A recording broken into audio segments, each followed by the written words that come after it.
வணக்கம். இன்னைக்கு நான் உங்களுக்கு சொல்ல போகிறது திரு ஜெயகாந்தன் அவர்கள் எழுதிய மாலை மயக்கம். 4 வீட்டில் முறவாசல் பண்ணி 2 வீட்டில் 10 பாத்திரம் தேய்ச்சி தான் தன்னோட வயிற்று நிரப்பிக்கிட்டு இருந்தா பொன்னம்மா. 30 வருஷத்துக்கு முன்னாடி பொன்னம்மாவோட புருஷன் இறந்து போயிட்டான். அன்னைக்கு இருந்த அடிமை தேசத்தில் எழுத படிக்க தெரியாத ஒரு அனாதை பெண், அதுவும் பிரிட்டிஷ் சாம்ராஜ்யத்தை எதிர்த்த ஒரு ராஜ துரோகியோட விதவை. அவ வேற எப்படி வாழ்ந்திருக்க முடியும்? எந்த அரசாங்கத்தை அவ புருஷன் எதிர்த்து தடியடிப்பட்டு செத்து போனானோ அதே அரசாங்கத்தோட விசுவாசமிக்க ஊழியர்களோட வீட்டில் அவ பணிப்பெண்ணா சேர்ந்தா. அந்த சொற்ப வருமானத்துல அந்த தியாகி விட்டுட்டு போன 2 ஆண் குழந்தைகளையும் ஒரு பெண் குழந்தையையும் வளர்த்துட்டு வந்தா. கொஞ்ச காலத்திலேயே அந்த 2 ஆண் குழந்தைகளும் ஒன்றுக்கு பின்ன ஒன்னா செத்து போச்சு. கடைசியில் மிச்சம் இருந்தது அந்த ஒரே ஒரு பெண் குழந்தை தான். அவளை பொத்தி பொத்தி பாதுகாத்து வளர்த்துட்டு வந்தா. 10 வருஷத்துக்கு முன்னாடி பட்டணத்தில் ஏதோ ஒரு வெள்ளக்கார கம்பெனியில் அட்டண்டராக இருந்த ரங்கசாமிக்கு அவளை கல்யாணமும் பண்ணி கொடுத்துட்டா. சரி, இதெல்லாம் போகட்டும். ஊரில் 6 மாதம் ஜெயிலுக்கு போயிட்டு வந்த பெருமையை சொல்லியே கவுன்சிலர் ஆகி, அதுக்கப்புறம் சட்டசபை உறுப்பினராகி, அவர் பேரில் பஸ் ஸ்டாண்டு, லைப்ரரி, பார்க்கு அப்படின்னு அவரோட பேரை எடுத்து காட்டுற மாதிரி நிறைய இடங்கள் இருக்குது. இந்த மாதிரி வாழ்கிறவங்கெல்லாம் ஏதாவது குறை சொல்ல முடியுமா என்ன? அவங்கள மாதிரி ஊரில் 1000 பேர் இருந்ததுக்கப்புறம் அவங்க மட்டும் அது மாதிரி வாழாமல் இருந்தா அது ஏமாளித்தனம் தானே. ஆனால் இந்த ஊரும் இந்த நாடும் சின்னச்சாமிய, அதான் இந்த பொன்னம்மாளோட புருஷனை, அந்த எளிய மனுஷனை, ஆனால் ஒரு பெரிய தியாகிய மறந்துடுச்சு. சுதந்திரம் கிடைச்சதுக்கு அப்புறம் இதெல்லாத்தையும் ஞாபகம் வச்சுக்க முடியுமா? அதுக்கு என்ன, எத்தனையோ பேர் செத்தாங்க, இருக்கிறவங்களாம் என்ன பைத்தியக்காரங்களா? பொன்னம்மாளுக்கு இதெல்லாம் ஒன்றுமே தெரியாது. அநியாயமாக 3 பிள்ளையையும் தாயையும் தவிக்க விட்டுட்டு போன அவளோட புருஷனை நினச்சி அவளுக்கு ஒரு சமயம் கோபம்தான் வந்தது. ஆரம்பத்தில் கவர்மெண்ட்டை எதிர்க்க போகலாமா அப்படின்ற நியாயம் கூட அவளுக்கு தோணுச்சு. ஆனால் புருஷனோட நினைப்பு அவள் மனசில் ஒரு நிறைவை தான் கொடுத்துச்சுன்னு சொல்லலாம். சுதந்திரம் கிடைச்சிருச்சுன்னு எல்லாரும் சந்தோஷப்பட்ட ஒரு நாளில் அவளும் சந்தோஷப்படத்தான் செஞ்சா. தெருவெல்லாம் கூடி கூடி ஒரே பேச்சு தான் நடந்தது. சிலது அவள் காதில் தன்னால் வந்து விழும். எத்தனை பேர் ரத்தத்தை சிந்தி கிடைச்ச சுதந்திரம் இது! எத்தனை வீரர்கள் அவங்க உயிர்களை கொடுத்து வாங்கி கொடுத்த சுதந்திரம் அப்படின்னு நிறைய பொது பேச்சுகள் அவ காதுபடும்படியே விழுந்தது. இவளுக்கு தான் புருஷனை பற்றி தான் அவங்க பேசுகிறாங்கன்னு மனசுக்குள்ள ஒரு எண்ணம். அதை நினச்சி அவ ரொம்ப சந்தோஷமும் பட்டுக்கிட்டா. சரி, ஆனது தான் ஆச்சு, போனது தான் போச்சு. இனிமே அவளுக்கு என்ன, வயசும் 60 ஆகுது. வயசுக்கு மீறி அவளுக்கு தள்ளாட்டம் கூட வந்துடுச்சு. சாக வேண்டியது ஒன்று தான் பாக்கி. அது வரைக்கும் வயிற்ற கழுவிக்கணும்ல, அதுக்கு அவள் உழைச்சி தான் ஆகணும். அந்த கொடுமையைத்தான் அவளால் பொறுத்துக்கவே முடியல. ஒரு 10 நாளைக்கு ஒரு ஓய்வா ஒரு பக்கம் காலை நீட்டி உட்காந்துட்டு வேளா வேலைக்கு 2 கவலை சோறை தின்னுக்கிட்டு ஒரு பக்கம் படுத்து கிடந்தே உயிரை விட்டுட்டா. இப்படிலாம் அவளுக்கு தோண ஆரம்பிச்சிருச்சு. ஆனால் பாவம் என்ன பண்ணுவா? முறவாசக்காரிக்கு ஓய்வாவது உபகார சம்பளமாவது. பட்டணத்தில் கல்யாணம் பண்ணிக்கிட்டு போனதுக்கப்புறம் இந்த 10 வருஷமா பார்க்காத மகளுக்கு கடிதாசி எழுதி போட்டா அந்த கிழவி. மகக்கிட்ட இருந்து அநேகமாக 2 வருஷத்துக்கு ஒரு தடவை கடிதம் வரும். அதுவும் நல்ல விஷயமா தான் வரும். பொன்னம்மாளுக்கு பேர குழந்தை பிறந்திருக்கு அப்படிங்கிற செய்தி தான் அந்த கடிதத்தில் வரும். வேற என்ன செய்யறது? அவங்க இருக்கிற இடத்துல இருந்து பட்னி இல்லாமல் வாழ்ந்தா அதை விட பெரிய சந்தோஷம் வேற என்ன இருக்கு? தாய் மகக்கிட்டையோ மக தாய்கிட்டையோ வந்து பேசி உறவாடிக்கிற சந்தர்ப்பங்கள்லாம் அவங்களுக்கு அமைஞ்சதே கிடையாது. அது சாத்தியமும் இல்லை. இருந்தாலும் இந்த கிழவிக்கு இருந்த ஒரு மன கஷ்டத்தில் ஏதோ மனசில் பட்டுச்சுன்னு 3/4 அணாவை கொடுத்து ஒரு கடிதாசியை வாங்கி யார்கிட்டயோ எழுத சொல்லி அதை மகளுக்கு அனுப்பியும் விட்டுட்டா. அவ எங்கே வரப்போறா? புள்ள குட்டிக்காரி. நான் போகிறதுன்னா போகலாம். ஐயோ, 10 வருஷமாச்சே, மவ எப்படி இருக்காளோ? அவளுக்குத்தான் என்ன தவிர வேற யாரு? 10 ரூபாயாவது வேணும் நம்ம போறதுன்னா. போனாலும் அங்கேயே இருக்க முடியுமா? பாவம், அதுங்க அங்க என்ன கஷ்டப்படுதோ. 2 நாள் இருந்துட்டு வந்துடணும், அதுக்கு மேல தங்கப்படாது. அவ விட்டுருவாளா? இருன்னு தான் சொல்லுவா. மகளே, நல்லா இருக்கியாடி கண்ணே? உன் முகம் கூட தெரியலையேடி. எவ்வளோ நாள் ஆச்சு. உலகம் தெரியாத கன்னி பொண்ணா ஒருத்தன் கையில பிடிச்சு கொடுத்தேன். இப்போ பெத்து சலிச்ச பெரிய பொம்மனாட்டியா இருப்ப. என்ன மறந்துட்டியாடி கண்ணு அப்படின்னு கண்கலங்க மகளோட நினைப்புல தனக்குத்தானே புலம்பிக்கிட்டு இருந்தா பொன்னம்மா. மகக்கிட்ட இருந்து ஒரு நாள் பதிலும் வந்தது. அவளுக்கு இப்போ 6வது பிள்ளை, 8 மாசமா.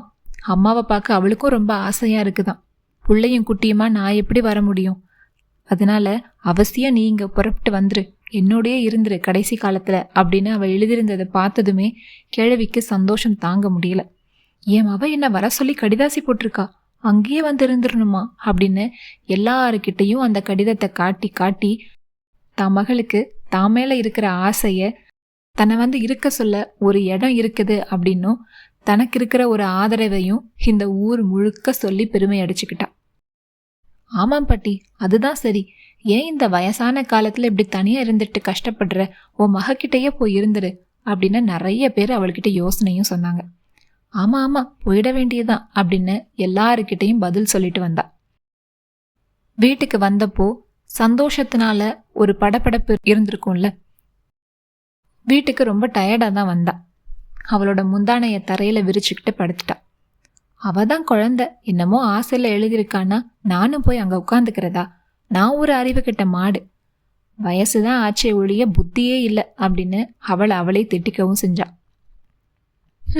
பாவம், புள்ளையும் குட்டியுமா பட்டணத்துல பியூன் வேலையில கிடைக்கிற சம்பளத்தை வச்சுக்கிட்டு மக என்ன பாடுபடுறாளோ. மகளே, நீ வான்னு எனக்கு எழுதுனியே, அதுவே போதுண்டி கண்ணு அப்படின்னு மடியில வச்சிருந்த கடிதாசியை எடுத்து முத்தம் கொடுத்தா. அங்கேயே போய் இருக்காட்டினாலும் ஒரு தடவை போய் குழந்தைங்களையும் பொண்ணையும் பார்த்துட்டு வந்துடணும். பேர பிள்ளைங்க ஒன்ன கூட பார்த்ததில்ல. அந்த மனுஷனுக்குத்தான் இது என்ன திடீர்னு அவரு நினைப்பு வருது. அவருக்குத்தான் அந்த கொடுப்பனை இல்லை. குத்து கல்லாட்டமா நான் இங்க இருக்கேனே, பேர பிள்ளைங்கள போய் பார்க்க வேணாமா அப்படின்னு எழுந்திரிச்சு உட்கார்ந்தா. சுவர்ல தொங்கிட்டு இருந்த அவ புருஷனோட படத்தை பார்த்தா. அதை அடிக்கடி பார்க்கறதே கிடையாது. அவ மக இருக்கும்போது அதை அலங்காரம் பண்ணி பூஜை பண்ணி ரொம்ப சுத்தபத்தமா வச்சிருந்தா. அந்த போட்டோல படிஞ்சிருந்த தூசிய தொடச்செடுத்தா. சின்னச்சாமி கதர் குல்லாவும் ஜிப்பாவும் போட்டு மார்புக்கு மேல கைய கம்பீரமா கட்டிக்கிட்டு முறுக்கி விட்ட மீசையுமா அப்படியே ஒரு சுதந்திர ஆர்வம் இருக்கிற ஒரு கண்ணா அந்த போட்டோல இருந்தாரு. அதெல்லாம் அவளுக்கு ஒன்றும் தெரியல. செத்து போன அந்த 2 பிள்ளைங்க இருந்தா இப்போ இந்த மாதிரி தான் இருந்திருப்பாங்க அப்படின்னு மட்டும்தான் அவளுக்கு தோணுச்சு. சாகிற காலத்துல பாடுபட முடியாத இந்த நிலைமையில ஒரு பக்கம் உட்கார வச்சு சாப்பாடு போட்டு வைத்தியம் பார்த்து இதெல்லாம் நினைக்கும் போது அவளுக்கு அப்படி கண்ணீர் தான் வந்தது. தான் பெத்த பிள்ளைங்களுக்கு பக்கத்துல இருந்து சாகத்தான் கொடுத்து வைக்கல, மகா பெத்த பிள்ளைங்களையாவது போய் பார்த்துட்டு வந்துடணும் அப்படிங்கிற ஆவல் தான் அவளுக்கு அதிகமா இருந்தது. பணத்துக்கு எங்க போறது? அடே அப்பா, 10 ரூபா. இந்த நினைப்பு வந்ததுமே அவளுக்கு இருந்த ஆசையெல்லாம் அப்படியே வாடி போச்சு.